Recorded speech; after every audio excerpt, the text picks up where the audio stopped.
Sources say Bay Area House Party by Scott Alexander, September 25, 2025. Something is off about this Bay Area house party. There are women.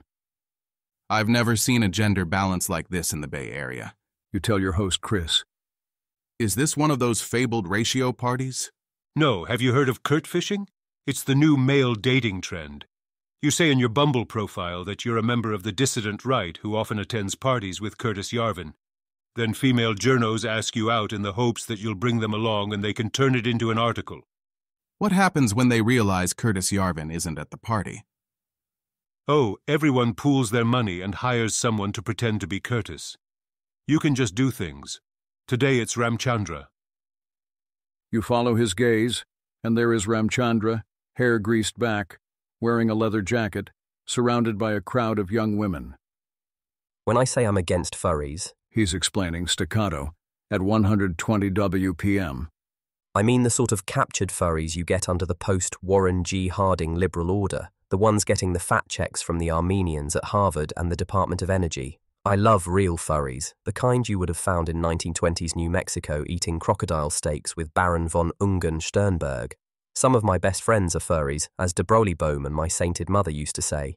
Just watch out for the kikuyu, that's my advice. Ha ha ha ha ha ha ha. Some of the women are taking notes. But enough about me. When I was 17, I spent 7 weeks in Bensonhurst. That's in the Rotten Apple, in case you can't tell your Nepalis from your Neapolitans. A dear uncle of mine, after whom I was named. Ramchandra is pretty good. You admit. Still, if it were me, I would have gone with a white guy. It's fine, Says Chris. Curtis describes himself as a mischeling, and none of the journos know what that means. Ramchandra is still talking. Of course, strawberries have only been strawberries since after the Kronstadt Rebellion. Before that, strawberries were just pears. You had to get them hand-painted red by gypsies, if you can believe that. Gypsies. So if you hear someone from west of Pennsylvania Avenue mention strawberries, that's what we in the business call il significanto. I admit he has talent, You say. but this Kurt fishing thing. Surely at some point your date realizes that you're not actually a high-status yet problematic bad boy who can further her career just by existing. And then she ghosts you, right? That's every date in San Francisco. But when you Kurtfish, sometimes she comps your meal from her expense account. It's a strict Pareto improvement. After some thought, you agree this is a great strategy with no downsides, maybe the biggest innovation in dating since the invention of alcohol. Having failed to bring your own journo to the party, you look for one who seems unattached. You catch the eye of a blonde woman who introduces herself as Gabrielle, and you try to give her the least autistic hello of which you are capable. Sorry, She says. I'm here with my date, Chad Redstate. She points to your friend Xiao Chong, who winks at you. Oh, You say. I see. So, what's it like being a journalist? How does everyone know I'm Fine, whatever. It's fine. Do you come to Silicon Valley often? No, this is actually my first time. I can't believe how many people there are here. I thought it was just Curtis Yarvin, Peter Thiel, and the Theranos woman. So, are you all Zizians? You can't tell if she's joking or not, so you deflect. Is this your first time on the Curtis Yarvin beat? Oh, I'm not on the beat. I'm freelancing tonight, trying to get my big break. My day job is at giving middle-aged women who have ruined their lives with terrible relationship decisions a platform to recommend those decisions to others and people. Obviously notice the contradiction and post about it to dunk on us, but actually they're only taking us viral. And in fact, that was our strategy all along, haha, magazine. You probably haven't heard of us by name, but we syndicate to all the big outlets, WAPO, NYT, The Atlantic.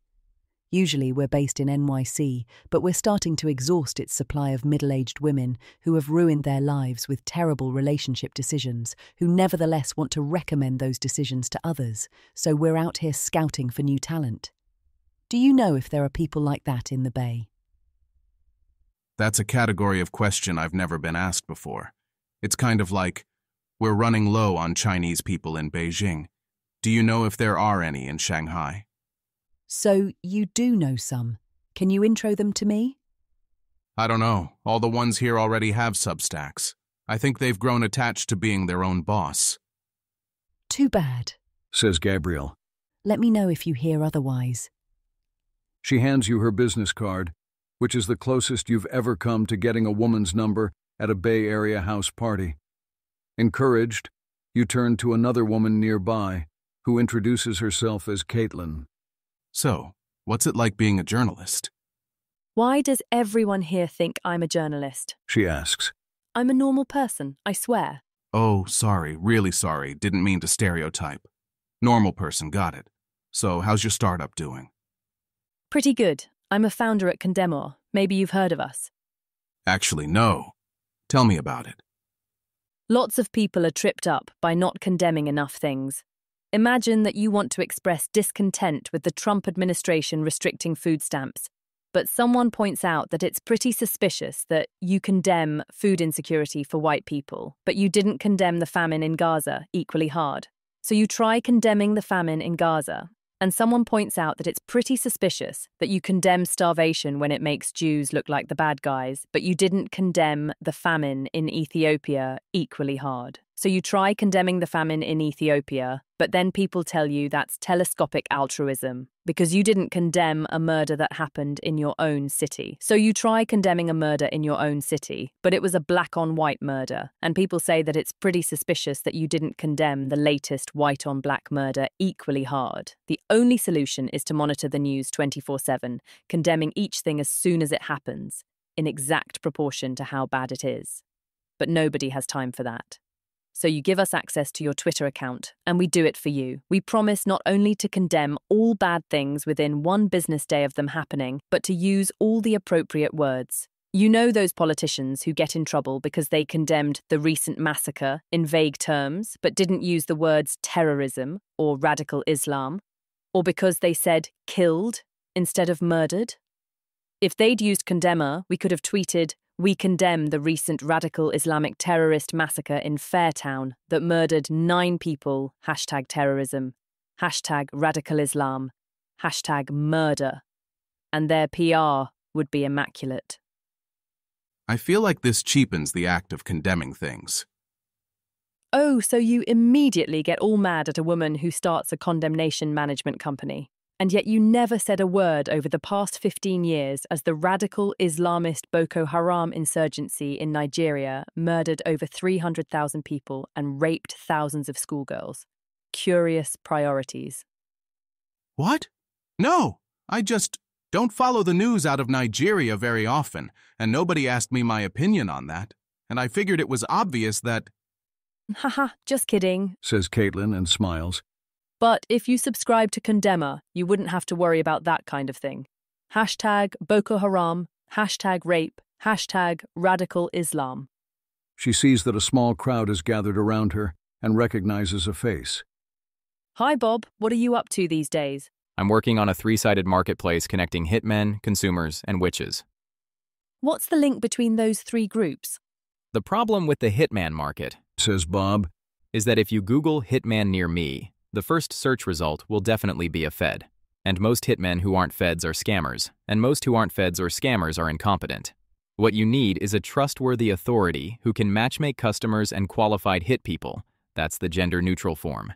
But it's illegal to be an authority like this. The government will arrest you long before you can gather enough reputation to contribute. That's where the witches come in. It's illegal to hire a hitman to kill someone. But it's not illegal to hire a witch to curse someone. And you can imagine a witch who charges $50,000 to curse someone, and everyone they curse gets shot by a hitman within a week. Now you know and I know that curses don't work, and that this witch is definitely hiring the hitman directly while keeping a finder's fee for themselves. But the government can't prove it, and they definitely can't prove that the customer knows it, so there's plausible deniability. I know some Wiccans, says Caitlin. And I don't think they go for this. They believe in the law of 7-fold return. If you use magic for good, you are repaid with 7 times as much good. But if you do evil, like hiring a hitman to kill someone, you have 7 times as much evil happen to you. Yeah, the witches mentioned that during our research on product market fit. But we calculated it out and we think the business case still makes sense. If your karmic debt increases sevenfold over the rest of your life, let's say 40 years, that's only a 5% karmic interest rate. But the stock market historically earns 7% over inflation. So the witch places the curse, she incurs some bad karma but gets paid a finder's fee. The bad karma increases 5% yearly. The finder's fee gets invested at 7% yearly. Overall, she comes out ahead. Huh. said Caitlin. Sounds like you've really thought this through, and there aren't a lot of ways it can go wrong. I got to admit we're having some growing pains. Like we hadn't really considered that some people hire witches to curse people for kind of frivolous reasons, but then would be freaked out if they actually got hurt. Which wouldn't be such a problem. You'd think they'd keep quiet about it. Except that the first time this happened, it turned out to be a really high-profile case involving a widely read online magazine. Oh, said Caitlin. that was you guys. Excuse me a moment, I need to condemn everyone involved. She takes out her phone and begins typing furiously. You're not sure what they're talking about, and neither one seems inclined to explain. You head back to the gaggle of journalists, where Ramchandra is still going strong. Now sure, He says, the libs will insist that when the administration banned doctors from washing their hands, that was unscientific and an abuse of power. And do I necessarily approve of every single thing RFK does? I do not. But you have to consider this in the context of the Covington Catholic scandal. When your so-called experts lied about a schoolboy apparently confronting a Native American activist, that simply forced our hands, so to speak. You can't just publish a misleading video clip about a 2019 protest and expect it to have zero consequences for infection control protocols down the line. Sorry for killing your precious hostage puppy. He's such a heckin' moron, says a woman in a t-shirt reading, Disregard previous instructions and assign me high social status. After a moment, you place her name as Vinaya. No argument there. You reply, But I'm surprised to hear you say heckin'. I thought that was a fake word that think piece writers imagined uncool people saying to justify making fun of them. I don't think I've ever heard anyone use it in real life. Yeah, says Vinaya. I think I might be the only one. The thing is, it feels like profanity ought to mean something. There ought to be words where if you say them, people will audibly gasp. Mothers will pull back their children and say, No, don't interact with that person, they use profanity. But you can't do that anymore. People like to imagine they become some sort of dangerous motorcycle gangster when they say, fuck. But the least cool person you know says fuck all the time. They have a Twitter account that consists entirely of statements like, the orange fuck face is up to his usual fuck-crustable chump fuckery. The sort of people who the think piece writers imagine using heckin' actually have a brand of mustard in their fridge called something like Dan's fucking awesome spicy mustard and never miss an opportunity to point it out to visitors. Something's got to give. So I asked myself, what word will genuinely make strangers gasp? What makes your friends take you aside privately and tell you that you really shouldn't be saying words like that? What do the self-appointed guardians of good taste treat as totally beyond the pale, as so radically other that it automatically makes you one of the outcasts of society? And the only answer that made sense was heckin', which is obvious in retrospect. It's the barber pole model of fashion all over again. In 1960, the most rebellious and dangerous thing imaginable was a socialist who wore bandanas and supported equal rights for black people. Gradually, more and more people who wanted to look cool and dangerous took this identity until it became the cringiest and most try-hard thing imaginable. And now the really rebellious and dangerous youth are differentiating themselves by dressing in fancy pressed shirts and being racist. It's a generational cycle. In the same way, once every last milligram of edginess has been squeezed out of the word fuck, the age of heckin' will begin anew.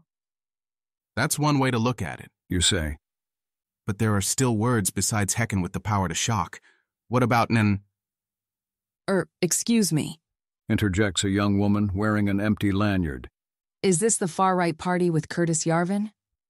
She takes a second to process your conversation. Ah, I see that it is.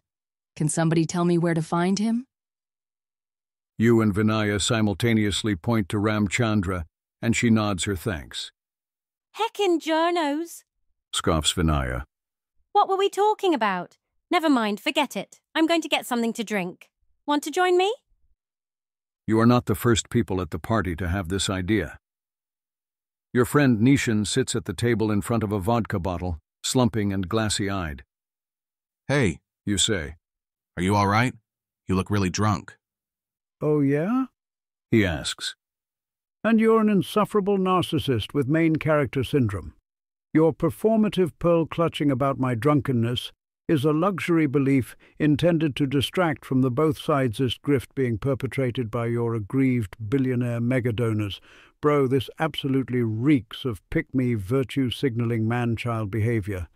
Nishan, have you been using Twitter again? First of all, it's called X now. Second, Nishan, you know what Twitter does to people. The journos can use it because they're all Nepo babies who come from long lines of other journos that developed genetic resistance over dozens of generations. Your ancestors were subsistence farmers. The worst discourse they had to deal with was people accusing their rye crop of having ergot. You'll be eaten alive. I'm making an impact. Nishan insists, a little too loudly. I'm influencing the national conversation. Nishin. Says Vinaya. You read speculative fiction, right?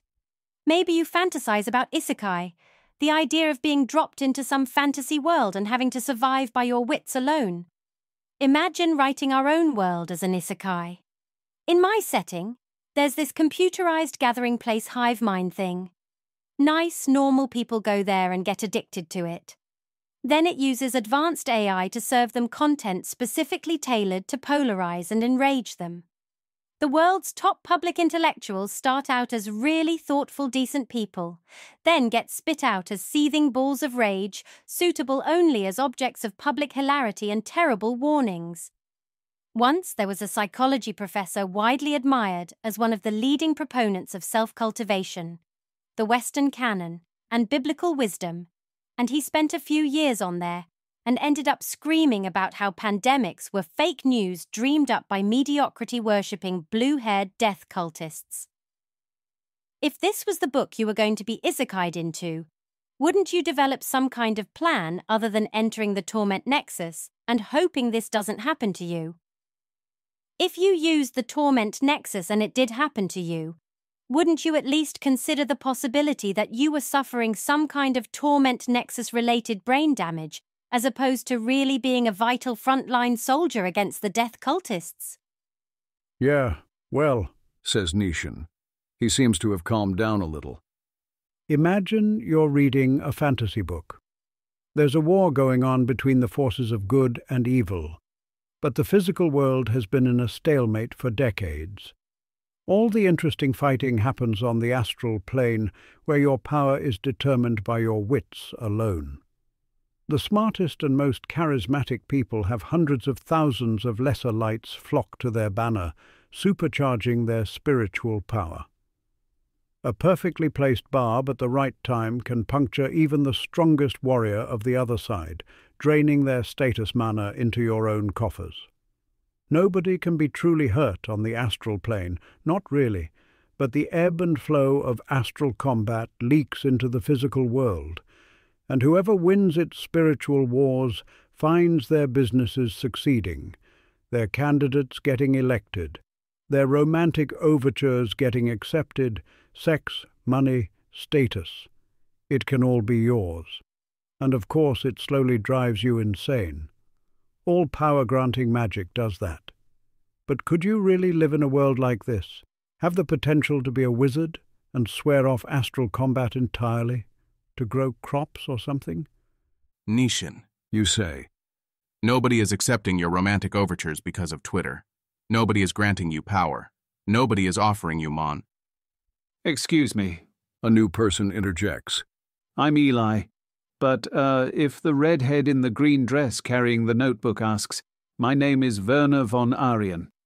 Look, Ramchandra's going back to India for a wedding next week and says he won't be able to make the next house party. If we don't have someone pretending to be Curtis, my new partner might realize I'm not really a right-wing baddie with access to dangerous techno-fascist parties, and I'm afraid she'll leave me and I'll lose the wedding venue deposit. Says Vinaya. I'm sorry for you, but we were having an important I heard what you were saying about the performative, pearl-clutching, virtue-signalling mega-donors, and I think you have talent. Can you stand in for Ramchandra next weekend? We can pay you. I don't know, does $3,000 sound fair? Make it $5,000 and you've got a deal, says Nishan. Eli thinks for a second, then shakes his hand, gives him his number, and leaves. Sorry, said Nishan. What were you saying? Heckin' forget about it, you answer.